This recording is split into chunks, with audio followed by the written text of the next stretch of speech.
سامي كان جائعا جدا وذهب مسرعا نحو الطعام دون أن يغسل يديه،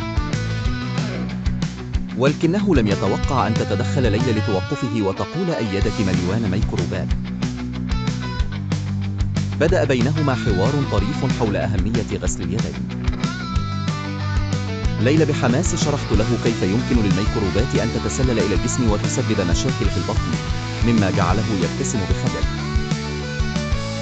تدخل المدرس بلباقة ليشرح بطريقة سهلة كيف تعمل الميكروبات في الجسم، مؤكداً على أن بعض الأمراض تكون نتيجتها الإصابة بميكروبات تنتشر بسهولة إذا لم نهتم بالنظافة.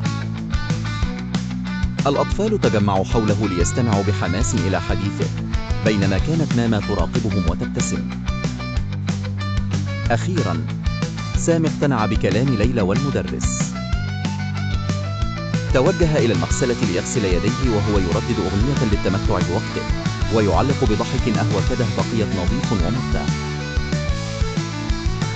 في تلك اللحظة، تذكر الجميع أهمية النظافة الشخصية ووجدوا أن الوقاية من الأمراض تبدأ باتباع عادات صحية مثل غسل اليدين يومياً.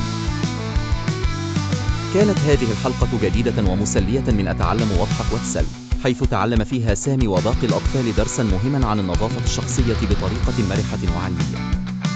ولا تنسوا الاشتراك في القناة وعمل إليك ليصل لكم كل جديد.